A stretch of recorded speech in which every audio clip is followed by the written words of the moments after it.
Welcome back to Awakening the Inner Avatar. Today we meet one of the biggest, loudest symbols in Avatar The Last Airbender. A giant Fire Nation drill aimed straight at the walls of Ba Sing Se. It's a machine built to do one thing: push through what everyone believes cannot be broken. This episode, The Drill, is about more than metal and rock. It's about pressure. It's about strategy. It's about the lies we tell ourselves, like, nothing can touch me, or this wall will always hold. And it's about the moments when we realize you don't always win by hitting harder. Sometimes you win by knowing exactly where to apply pressure inside and out. Let's step onto the wall. The episode opens with the image of a massive drill rolling across the land, carving a path straight towards Ba Sing Se. Fire Nation banners, marching soldiers, Azula, Ty Lee, and May calmly watching as a general declares that today, the Fire Nation will finally fall. From up on the wall, the Earth Kingdom commander feels safe. He tells Aang, "We call it Ba Sing Se, the impenetrable city. The Fire Nation can't touch us." We've heard that before in many stories, and also in real life, the stories that we tell ourselves, such as, "I'm fine. This could never happen to me. And I have everything under control." But underneath that confidence, the truth is already cracking. The elite Terra team has been sent out to stop the drill, and Azula's trio has already taken them down. The impenetrable city is not as safe as it believes. As Aang reunites with the group and explains what he saw, the commander insists he doesn't need help, then immediately does. He turns to Aang. Aang turns to the group, and slowly all eyes land on Sokka. Aang calls him the idea guy. Katara jokes he's also the complaining guy. But this is important. Sokka has grown into the strategist, the one who sees structure, pattern, and weak points. While Katara heals injured earthbenders, she realizes their chi has been blocked from the inside. That's all Ty Lee's doing. "It's like she takes you down from the inside," Katara says. And that line lights up a spark in Sokka's mind. If Ty Lee can disable a person by hitting key points, maybe they can disable the drill the same way. Don't smash it. Don't try to overpower it. Just find the right spots and let its own weight do the rest. Toph creates an earth dome, hiding the team as they move toward the drill. They slip underneath, then inside. Metal hallways, steam, noise, an entire moving system built for destruction. Sokka gets his hands on the schematics. He spots an idea. Cut the brace holding the drill's inner structure together, build pressure, and then deliver one final blow. Meanwhile, somewhere else in line at Ba Sing Se's immigration, Zuko and Uncle Iroh wait with other refugees. Jet watches them. When Uncle Iroh accidentally heats his tea with firebending, Jet's eyes narrow. He doesn't have proof, but he has a feeling.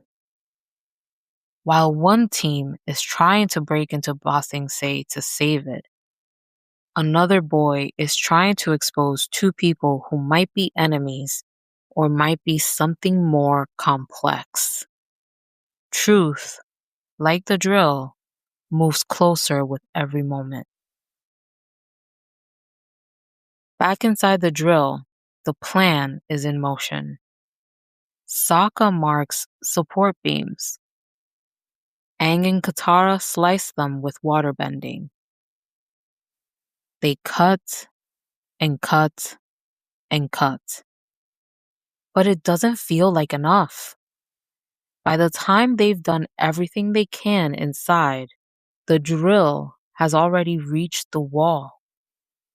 From the top, Aang looks out, discouraged. Then he remembers Toph's teaching. Don't throw all your energy into one big dramatic hit. Hit a series of points. Break your opponent's stance. Then, when they're already off balance, you deliver the final blow. The drill doesn't need to explode. It just needs one last push. Aang climbs onto the top of the drill as it scrapes against the wall. Azula is waiting. They clash, air and blue fire crashing into each other over and over. Their fight is fast, sharp, dangerous. Below, Sokka and Katara are fighting their own battle. The drill begins to leak sludge, the mixture of rock and water they've been using. If it drains, all the pressure they've built will be lost.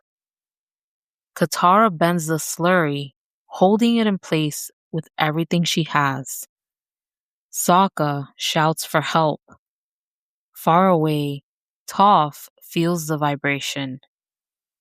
She lifts a giant wave of mud and slams it into the drain, plugging the leak. Everything is shaking now.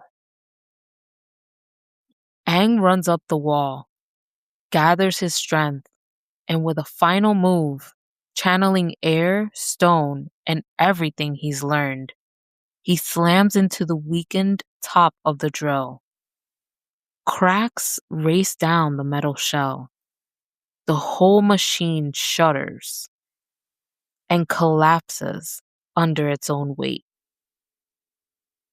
No explosion, no dramatic finish by force. Just a structure that couldn't hold itself anymore. They all end up covered in sludge, tired, messy, alive. And the wall, for now, is still standing. As the dust settles, we see the storylines lining up. The refugee family with baby Hope boards a train into Ba Sing Se. Aang, Katara, Sokka, and Toph prepare to enter the city as well, finally getting closer to their goal. But inside the city, another story is waiting. Jet tells his freedom fighters that Lee and his uncle are firebenders. He is certain Zuko and Uncle Iroh are not who they claim to be. The drill has been destroyed, yet the real pressure is only beginning.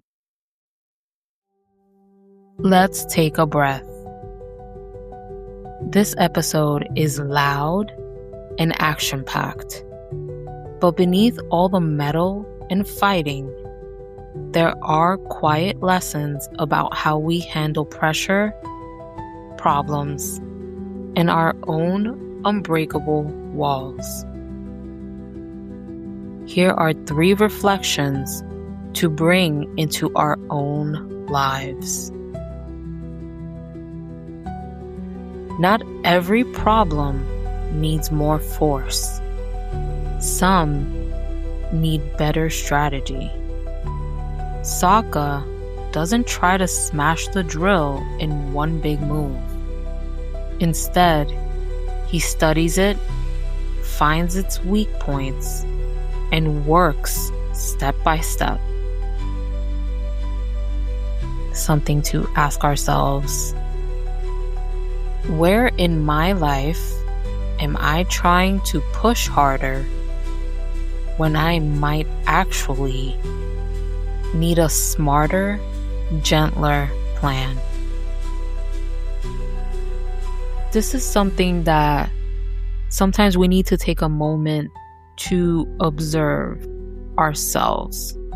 So there may be moments in time where we are trying to do something, or we're trying to work towards a goal or something like that, but sometimes we just feel like everything we do just isn't working, or nothing fits quite well.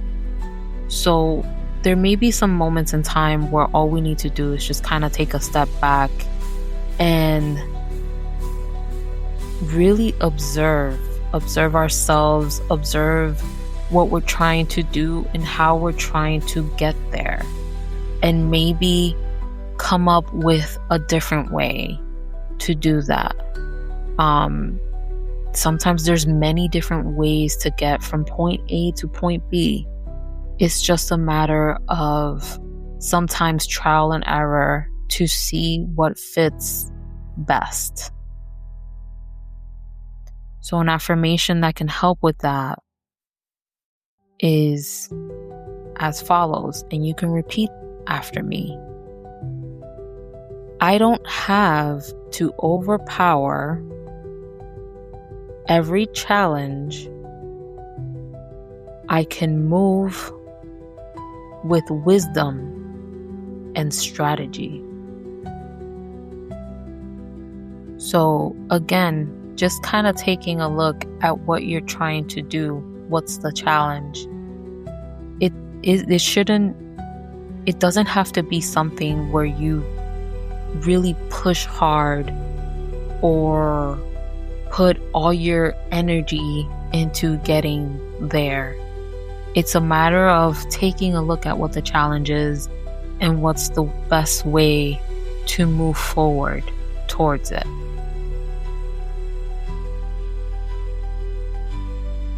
The next reflection is: nothing is truly impenetrable, not even our defenses.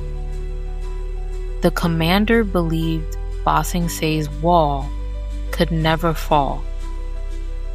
We do this too with our emotional walls, telling ourselves we're fine, nothing can get through, we don't need anyone. But everything has a weak point, and sometimes that's where the light gets in. So something to ask ourselves in this moment is: what wall have I built around my heart? And is it really keeping me safe or just keeping me stuck? Now, this can go for anything and everything. So if you are someone who has certain goals and things that we want to do, but we put walls up, and other people might have suggestions or things that can actually help, but we don't want to listen because we just kind of want to do things our own way, then this is a way that we're keeping ourselves stuck instead of being more open and expansive to other people's suggestions. This can also work in relationships, friendships, people that we have closer to us, or people that want to get close to us, or that we want to be close to. Some people may have a wall up and don't allow people to come in because they've been hurt before. So it can be something where, we may have trouble trusting people. However, again, we're never going to know what things are unless we try.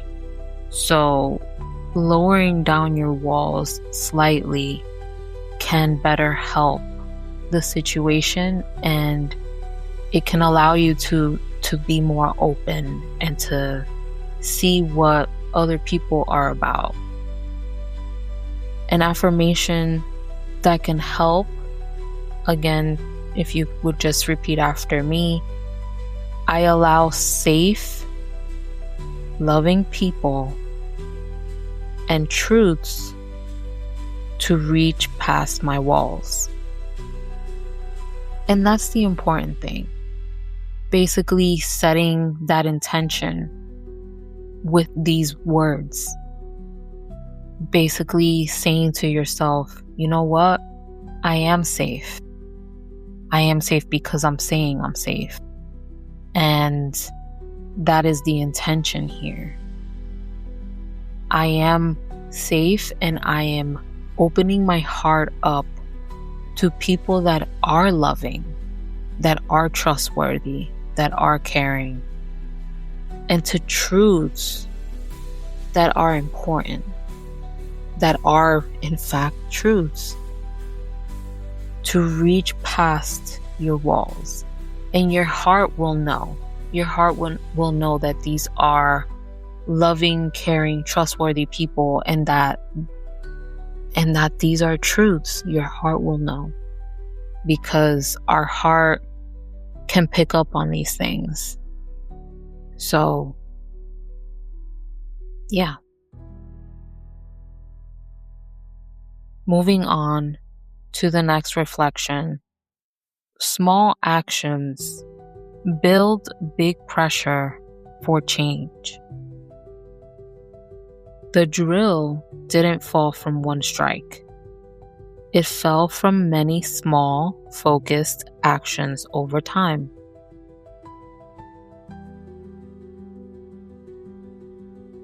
Healing and growth work the same way. Now we ask ourselves, what small, repeated action could I take this week that would slowly change my life over time? It can be something really small. It doesn't have to be anything big. Like, for example, for me, I take the time every morning to take 5 minutes before I go on and start my morning routine of things like breakfast and making myself ready for work. I take my time to pray, to read something small, like an affirmation or something alike, and also journal. Even if I don't have anything to say, I would literally say that. I would say, today I'm grateful to be here. I'm grateful for all these beautiful things that I have. I'm grateful to be awake this morning, but also I don't really have a lot to say this morning.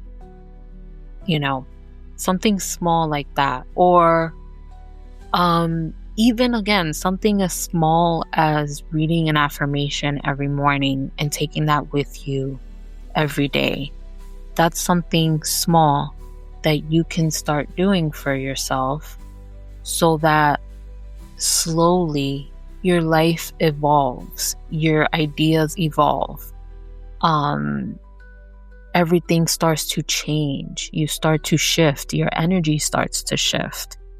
And so something small to do over time, that's how you start to change. That's how you start to become a more evolved person. And an affirmation that can help with that, if you can repeat after me: small steps repeated with care can transform my whole path. So something as small as an affirmation, one every morning, can be literally what begins the ball rolling of changing your whole path, because it starts to change your outlook. You read an affirmation and you keep it with you for the whole day. And let's say there's a moment in the day where you really need to look back at that affirmation to shift a certain situation that's happening, whether it's within you or outside of you. But what that does is helps shift your day, where maybe the day before you started this process, it could have been something that could have stayed with you all day. Today you have an affirmation that you can look back on and say, okay, like, I'm going to choose to shift this situation. I'm going to choose to react differently and just keep it moving.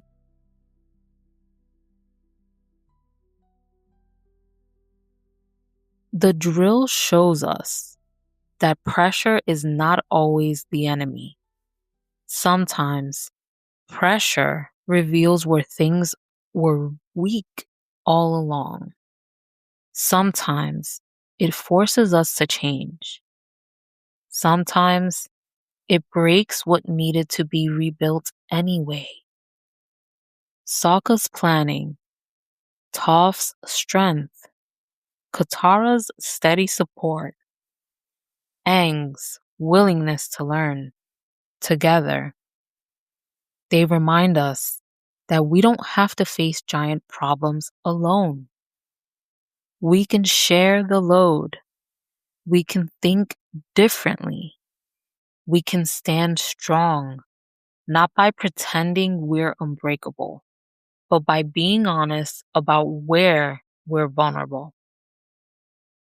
As we move through our own challenges, may we all remember we don't have to be the wall. We can be the ones who know where to place our energy, when to ask for help, and how to stand firm without hardening our hearts. Until next time, walk gently, think clearly, and trust that we are stronger and wiser than we know. This is Awakening the Inner Avatar. This podcast is a fan-created project intended for educational and spiritual reflection. All clips, references, and content related to Avatar, The Last Airbender, Star Wars, Rebels, and other media are used under fair use for commentary, analysis, and transformative discussion. All rights to original shows, characters, and music belong to their respective creators and copyright holders.